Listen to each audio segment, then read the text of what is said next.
अरमीन को पता चलता है कि निम्मरा प्रेग्नेंट है और दाइम उसे छोड़कर जा चुका है। ये सुनते ही अरमीन के होश उड़ जाते हैं। वह गुस्से से कांपने लगती है, आंखों में लाल अंगार। निम्मरा, मैं तुम्हारी जान ले लूंगी। वह चीख कर निम्मरा पर झपट पड़ती है। निम्मरा डर के मारे कांप रही होती है। रोती हुई हाथ जोड़कर कहती है, अम्मी प्लीज माफ कर दे, मैं गलत थी, मैं डर गई थी। अरमीन उसकी बात सुने बिना उसकी गर्दन पकड़ती है, उसे मारने लगती है। तभी पीछे से अलीजय दौड़कर आती है और जोर से अरमीन का हाथ पकड़कर खींच लेती है। आंटी बस कर दे, निम्मरा प्रेग्नेंट है, उसे मत मारिए। अरमीन उस पर झुंझला कर कहती है, तुम्हें क्या पता अलीजय, इस लड़की ने हमारी कितनी इज्जत मिट्टी में मिला दी, कितने करोड़ रुपए डूब गए, हमारा नाम खराब हो गया। निम्मारा रोती जा रही होती है, हाथ जोड़कर कहती है, अम्मी कसम से मैंने कभी किसी को धोखा नहीं दिया। हालात ऐसे हो गए थे। इसी इमोशनल हंगामे के बीच घर के दरवाजे पर जोर की दस्तक होती है। फरीद हमदानी मुड़कर कहते हैं, इस वक्त कौन? दरवाजा खुलता है, पुलिस अंदर आती है। ऑफिसर सीधे अरमीन की तरफ देखकर बोलता है, हमें गोदाम में लगाई गई आग का सबूत मिल गया है और इस जुर्म में अरमीन बेगम आपको गिरफ्तार किया जा रहा है। घर में एकदम सन्नाटा छा जाता है। अरमीन के पैर ठिठक जाते हैं। नहीं, मैंने कुछ नहीं किया, कोई गलतफहमी है। लेकिन पुलिस उसे हाथ पकड़कर ले जाती है। अरमीन पुलिस की गाड़ी में बैठी डर के मारे कांप रही होती है। गाड़ी जैसे ही चलती है, घर के अंदर फरीद हमदानी अचानक अपनी सीने को पकड़कर जमीन पर गिर जाते हैं। उन्हें गहरा सदमा लगता है। हमजा चीखता है, जैद! हमजा और अलीजय उन्हें संभालते हुए तुरंत अस्पताल ले जाते हैं। निम्रा भी रोते रोते साथ होती है। अस्पताल में डॉक्टर बाहर आकर कहता है, मरीज की तबीयत बहुत नाजुक है, दुआ करें। निम्रा फूट फूट कर रो देती है, भाभी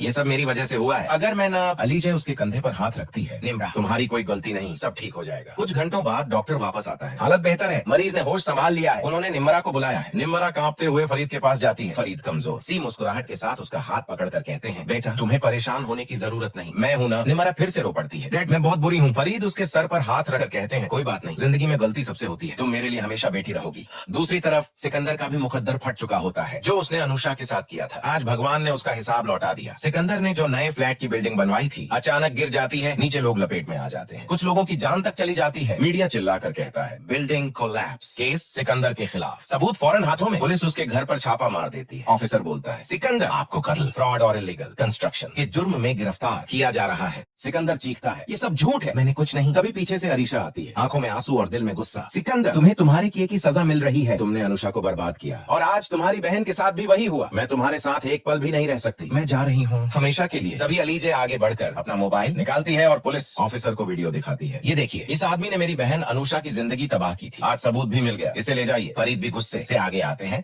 और पुलिस वालों के बीच से सिकंदर के मुंह पर जोर का थप्पड़ जड़ देते हैं। ये तुम्हारी सजा की सिर्फ शुरुआत है। पुलिस सिकंदर को हथकड़ी लगाकर ले जाती है। कुछ दिन बाद हमजा, अलीजय, फरीद और निम्रा दुबई शिफ्ट हो जाते हैं ताकि पुरानी जिंदगी से दूर नई शुरुआत कर सके। अस्पताल में उसका बच्चा पैदा होता है। निम्रा आंसुओं के साथ बच्चा गोद में लेती है, फिर अलीजय की तरफ देखकर कहती है, भाभी ये बच्चा मैं आपको देती हूँ, आप ही इसकी असली माँ हो, आपने ही मुझे संभाला। अलीजय के आंसू निकल आते हैं। हमजा मुस्कुराकर कहता है, अलीजय दोबारा माँ बनने वाली थी और आज मुबारक हो, हमारा घर फिर से खुशियों से भर गया। फरीद उन सबको देखकर कहते हैं, ये नई जिंदगी, नई उम्मीद का पहला दिन है।